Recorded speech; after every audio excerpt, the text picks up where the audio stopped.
조선 후기, 돈을 받고 소설책을 읽어주는 전기수가 등장해 서민들의 주목을 받고 있습니다. 널리 읽히고 있는 한글 소설과 전기수의 활약상을 집중적으로 살펴봅니다. 아울러 판소리, 탈춤, 민화에 이르기까지 한층 폭넓어진 서민 문화에 대해서도 알아봅니다. 안녕하세요. 역사 이뉴스의 최현지입니다. 조선은 엄격한 신분 사회로 공부와 벼슬, 그리고 예술과 문화까지 모두 양반들을 중심으로 이루어졌습니다. 그런데 조선 후기에 접어들면서 서민들도 자신들만의 문화를 만들고 즐기기 시작합니다. 이런 분위기 속에서 전기수라는 책 읽어주는 전문 낭독가까지 생기고 한글 소설도 전기수 덕분에 널리 읽혀졌습니다. 그럼 조선 후기에는 어떤 한글 소설을 즐겨 읽었는지, 그리고 한글 소설이 인기를 끈 요인은 무엇인지 자세히 알아보도록 하겠습니다. 17세기 이후 조선 사회는 경제와 신분 질서 면에서 변화가 생기기 시작합니다.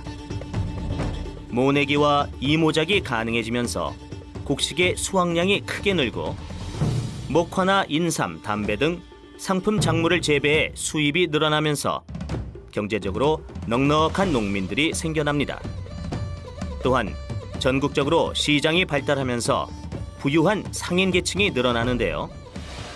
이렇게 경제적으로 부유해진 서민들은 생활에 여유가 생기자 자연스럽게 자신들만의 문화생활에 눈을 돌리게 됩니다.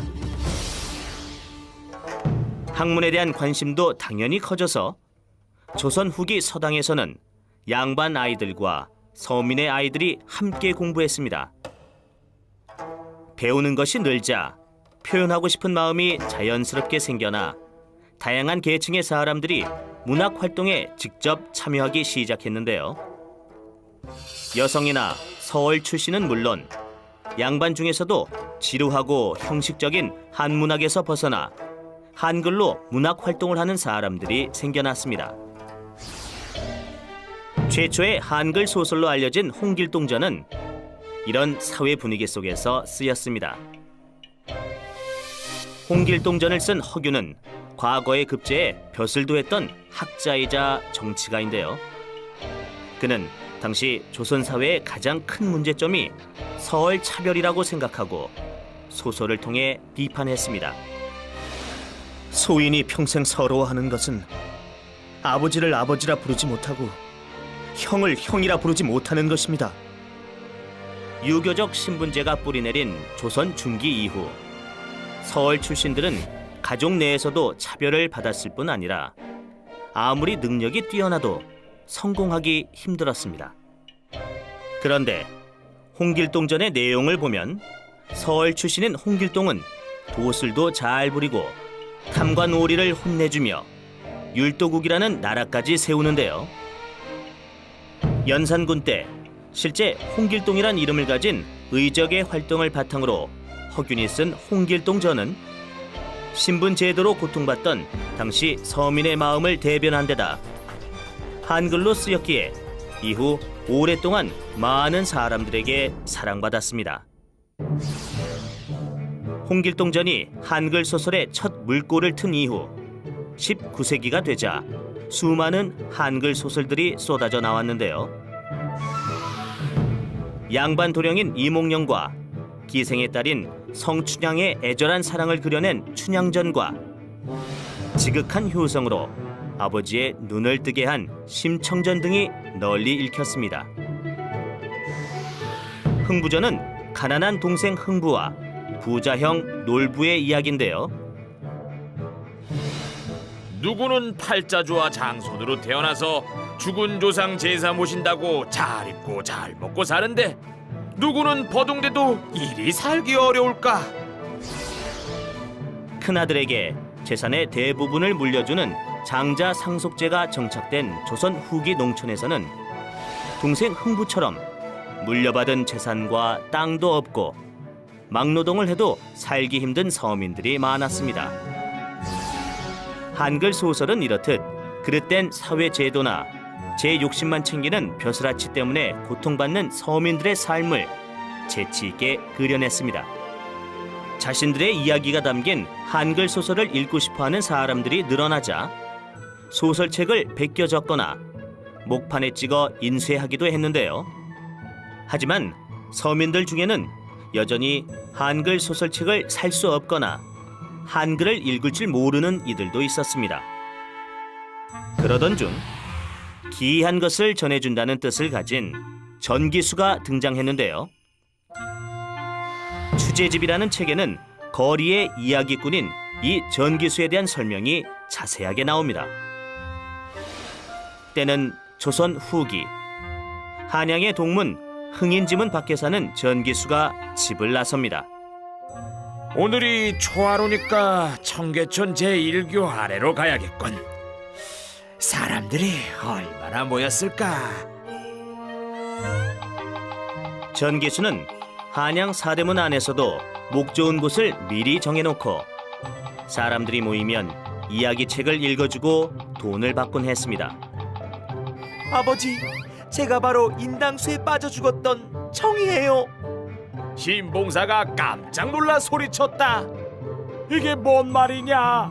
청이라고? 그 순간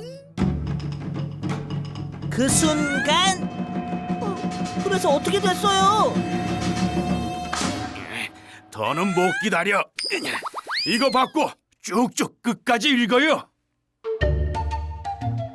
한창 재미있거나 극적인 부분에 이르렀을 때 잠시 책 읽기를 멈추면 그 다음이 궁금한 사람들은 마음을 졸이다가 앞다퉈서 동전을 던져주기도 했습니다. 조선 후기 풍속화의 대가인 단원 김홍도의 그림 속에도 당시의 모습이 생생하게 남아 있습니다. 담배 써는 작업이 한창인 어느 서민의 집. 부채로 더위를 쫓으며 책을 읽어주는 사람이 바로 전기수입니다. 이렇게 서민들은 여럿이 모여 일하는 장소나 집으로 전기수를 불러 소설책 읽기를 청하기도 했습니다.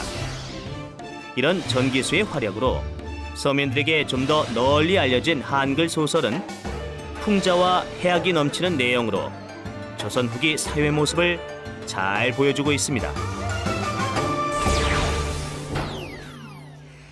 조선 후기에는 이렇게 한글 소설이 대중에게 인기를 모으면서 책을 빌려 읽을 수 있는 새책가도 늘어났는데요. 새책가는 요즘의 도서 대여점으로 양반이건 서민이건 누구나 즐겨 찾았다고 합니다. 당시 새책가의 베스트셀러였던 심청전, 춘향전, 흥부전. 이 책들은요, 판소리라고 하는 우리 전통 노래로 먼저 불리다가 한글 소설로 정리된 것이라고 합니다. 그럼 한글 소설 외에 조선 후기 서민 문화를 대표하는 판소리와 탈춤, 그리고 민화에 대해 알아보도록 하겠습니다.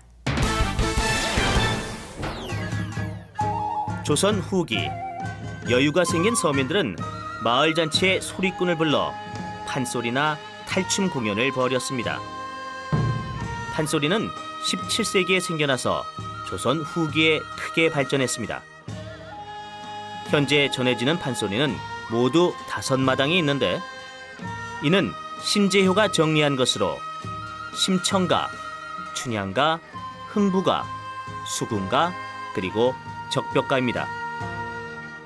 판소리는 판소리 광대라고 불리는 사람들이 마을, 시장 등을 돌아다니며 공연했는데요. 명창으로 입소문이 나면 요즘의 아이돌 스타 못지않은 인기를 누렸습니다. 판소리의 실제 배경이 된 지역에 대한 관심도 높아져서 1872년에 제작된 전라남도 남원지도에는 춘향전의 배경이 된 광활루와 오작교가 지나치게 과장되어 그려져 있습니다. 이를 통해 당시 판소리와 판소리에서 나온 한글 소설의 인기를 짐작해 볼 수 있습니다.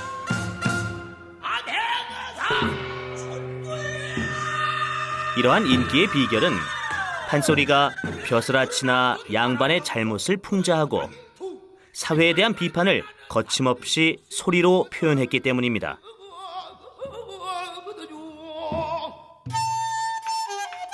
판소리와 함께 서민들의 사랑을 받은 또 다른 문화로 탈놀이가 있습니다.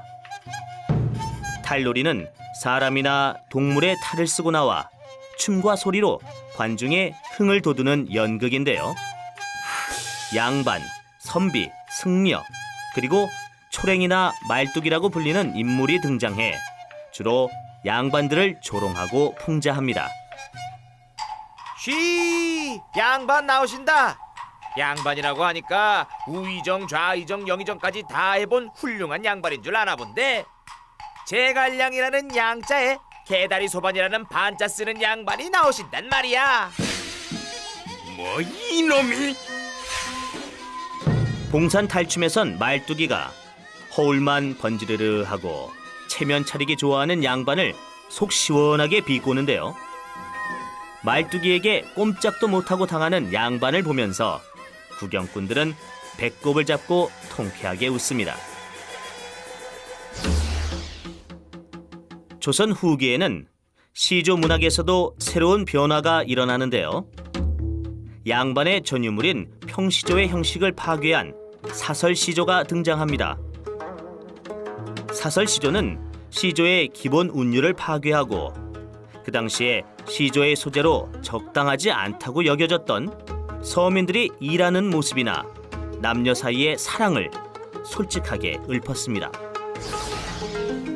그리고 그림 분야에선 민화가 유행했는데요. 민화는 누가 그렸는지 작자가 알려지지 않은 것이 특징입니다. 호랑이 호자에 까치 작자를 써서 호작도라고 불리는 이 민화는 유독 서민들의 사랑을 많이 받았는데요. 호랑이는 잡기를 막아주고 까치는 기쁜 소식을 전해준다고 믿었기 때문입니다. 그리고 부귀를 위해 모란 그림을, 장수를 빌기 위해 십장생을, 자녀들이 공부를 잘하기를 바라며 책이 있는 그림을, 과거 급제나 출세를 위해 잉어 그림으로 집안을 장식했습니다. 이렇듯 조선 후기엔 서민들도 양반 못지않게 자신들만의 문화를 풍부하게 누렸습니다. 판소리, 탈놀이, 사설시조와 같은 서민 문화는 후기 조선 사회의 문제점을 신랄하게 풍자하고 비판했는데요. 그러면서도 동시에 우리 민족 고유의 웃음과 기계를 담고 있어 오늘날에도 훌륭한 우리 문화유산으로 사랑받고 있습니다. 특히 판소리는 세계 어느 나라에서도 찾아볼 수 없는 독특한 형태의 공연으로 2003년 유네스코 세계 무형문화유산으로 지정되었습니다.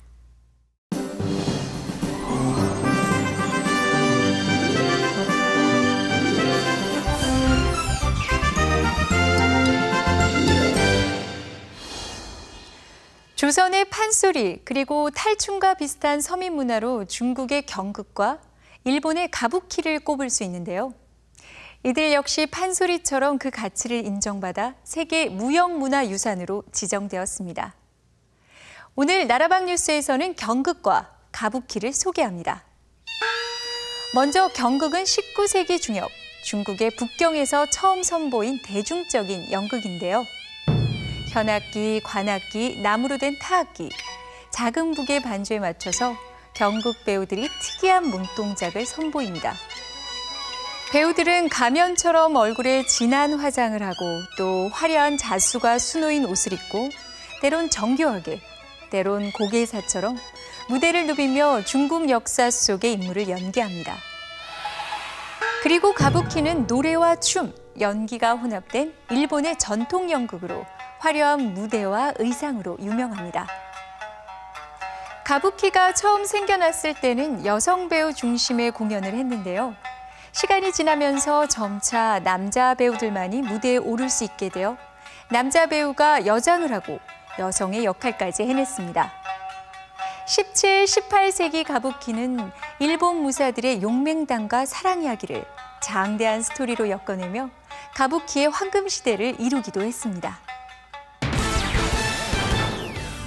네, 오늘은 해학과 풍자의 정신으로 조선 후기 사회 모습을 솔직하게 그려내고 또 당당하게 비판했던 서민 문화에 대해 알아보았습니다.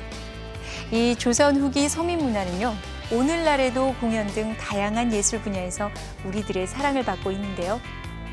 앞으로도 소중한 우리 문화가 후대까지도 잘 계승되어 찬란한 유산으로 길이 남았으면 좋겠습니다.